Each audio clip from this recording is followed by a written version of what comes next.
Boa tarde, a paz do Senhor, meus irmãos. Que Deus abençoe cada um nessa tarde.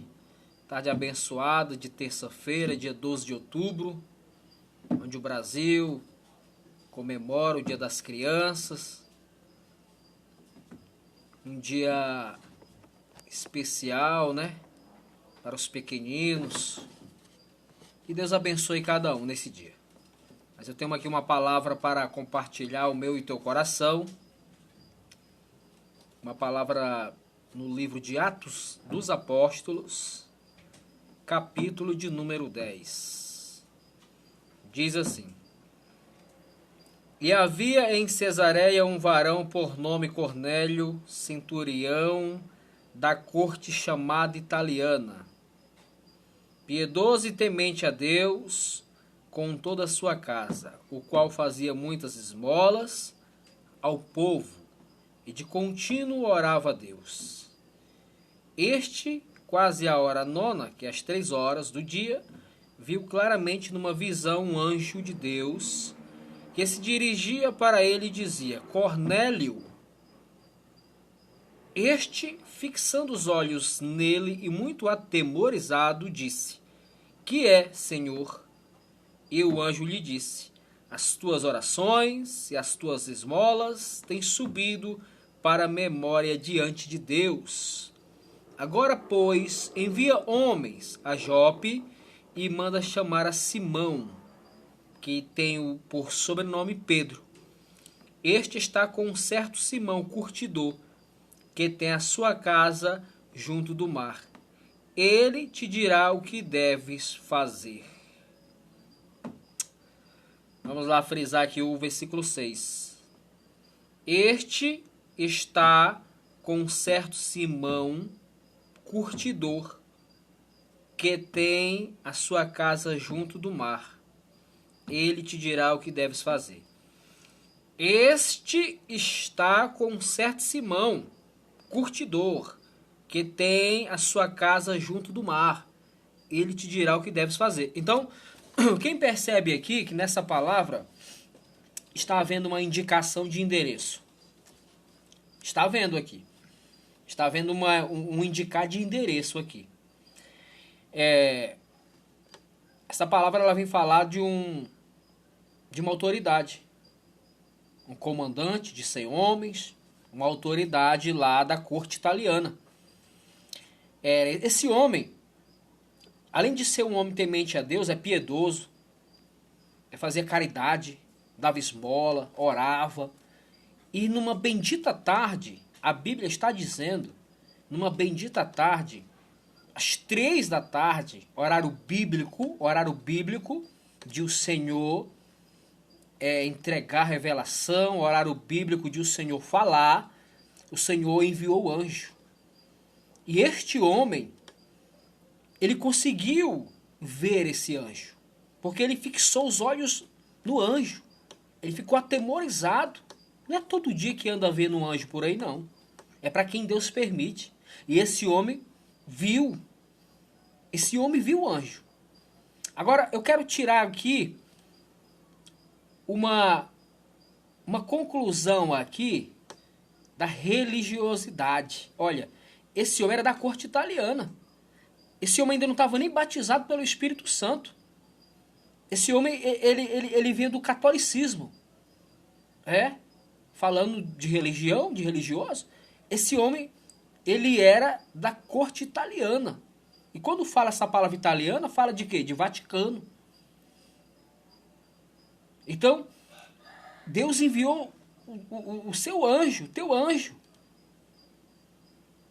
para com este homem. Olha só, vê se Deus faz acepção de pessoas. Então, aqui é uma quebra de tabu para quem é religioso, com nossos irmãos. Então, Deus Pai enviou o anjo. 3 horas da tarde, esse homem viu, esse comandante. Só que, como ele não conhecia bem a palavra, ele não tinha bem o conhecimento sobre quem é Jesus e quem Jesus enviou para nos recrutar, para nos ajudar, para nos transformar, para nos converter, que é o Espírito Santo. Ele não tinha esse conhecimento, mas ele era um homem caridoso, ele orava, ele tinha fé. E agora o Senhor enviou o anjo para entregar para este centurião o endereço do homem de Deus, o endereço de Pedrão, o endereço do apóstolo. Olha só o versículo 6. Este está com certo Simão, curtidor, que tem a sua casa junto do mar. Ele te dirá o que deves fazer. Veja só, Deus ele não deu exatamente a resposta por centurião, Cornélio. Ele enviou o anjo para que o anjo entregasse o endereço de quem teria a resposta para o centurião. Então eu aprendo que o anjo, ele tem a sua função. Sim, tem. E nós, homens de Deus, varão de Deus e varoas de Deus, tem as nossas funções de pregar. Nós temos que pregar, ministrar a palavra de Jesus para o conhecimento do Salvador. Anjo não ministra a palavra, não. Anjo não prega, não. Quem prega somos nós.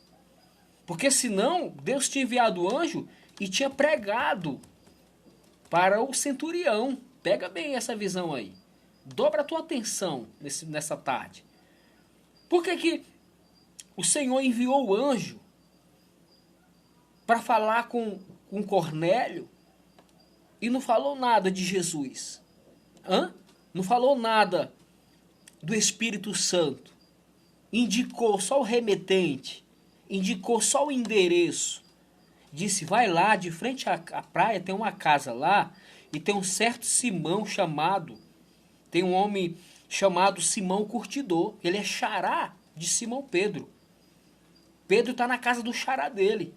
Manda soldado lá, que você vai ter resposta. O anjo podia muito bem dar resposta direta. Não.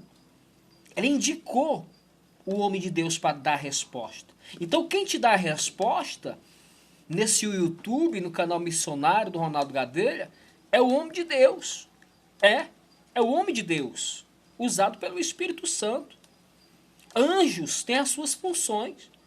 Anjos trabalham ao nosso redor contra os principados, as hostas malignas, contra os encostos, contra os espíritos das trevas, contra os anjos caídos.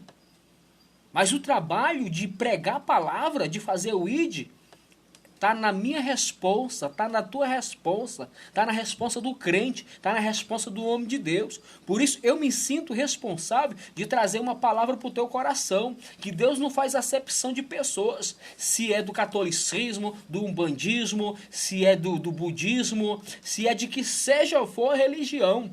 Deus não faz acepção de pessoas, porque nesta palavra ainda aqui, prosseguindo ela, Deus, antes dos homens, dos soldados, do centurião chegar na casa do Simão Curtidor, onde estava o Simão Pedro, Deus deu a visão para o Pedrão, mostrando um lençol grande, como um vaso, e se abria e via animais quadrúpedes, répteis da terra, aves do céu. E Deus falava para Pedrão, mata e come. Não, como não, Senhor? Não, nunca comi isso. Mata e come, Pedro. Não, não como não. Mata e come, Pedro. Não como. Aí o Senhor fala para Pedro, está tornando imundo, Pedro, aquilo que eu purifiquei? Então esta é uma revelação que já foi revelada há muito tempo. E Deus, de novo, frisa essa revelação para você. Sobre a acepção de pessoas que não devemos fazer, porque Deus não faz. Então, uma revelação aqui desse manto do mistério, onde quando desce essas árvores que Deus, o Senhor manda Pedro matar e comer, ele está dizendo assim, Pedro, se eu estou mandando é porque eu purifiquei. Ele queria dizer que, Pedro, se eu estou te enviando na casa de religiosos, na casa de pessoas que são católicas, que são da Umbanda, que são do Candomblé, que são de várias raças e religiões, é porque Pedro, é eu que estou te enviando. Eu não faço acepção de pessoas. Quando o sangue, Jesus está dizendo, quando o meu sangue foi derramado, foi por todos. eu costumo sempre dizer, falar, expressar que Deus é Pai de todos. Eu repito, Deus é Pai de todos, mas nem todos ainda entendeu que a paternidade desse Deus é para todos. Deus é Pai de todos, mas nem todos entenderam ainda que é filho de Deus. E quando se torna um filho de Deus, aí é diferente. E aí a tua caminhada ela começa a ser outra. Então Pedro, quando recebeu a visita dos soldados do centurião, a qual o anjo avisou o endereço e mostrou, Pedro já estava entendido que ele tinha que ir para essa missão, ele tinha que fazer essa missão. E ele foi. O que aconteceu? Final da história, o que aconteceu? A família toda de Simão, a família toda não, do centurião, do Cornélio, foi batizada com o Espírito Santo. Toda a família do Cornélio foi batizada com o Espírito Santo. Então você que é católico, você que é um bandista, candomblessista, seja qual religião, a hora que Deus quiser te batizar com o Espírito Santo, Ele te batiza. Só que Ele não vai enviar o anjo para te batizar. Ele não vai enviar um vulto ou uma luz para te batizar, não. Ele vai enviar um crente. Ele vai enviar um crente que vai pregar a palavra e você vai receber, porque o teu coração vai estar aberto e você vai ser batizado com o Espírito Santo e a tua vida vai ser outra. A tua visão vai ser tão aberta que você não vai nem se reconhecer. No começo da minha história com o Espírito Santo, teve momentos que eu disse assim, agora eu fiquei, foi doido mesmo, foi. Porque tudo era novo. Tudo se faz novo. Acabou terra, acabou pensamento de terreno, acabou deleites, prazeres por coisas que a terra produz, não. O prazer é de, além de ir morar no céu, é de levar os nossos irmãos junto, de pregar para eles, para que seus olhos estejam abertos, para eles saber que essa terra do sofrimento aqui, ela é passageira, ela acaba não quando nós caímos no buraco da cova, ela acaba quando nós reconhecemos que Jesus é Senhor da nossa vida e nós vamos agora passar o sacrifício que tiver nessa terra para pregar o nome de Jesus, a palavra de Jesus. Que Deus abençoe nessa tarde. Tá ficando bom, mas já deu 12 minutos? Que Deus abençoe. Amanhã tem mais, se Deus quiser. Um abraço, fiquem na paz.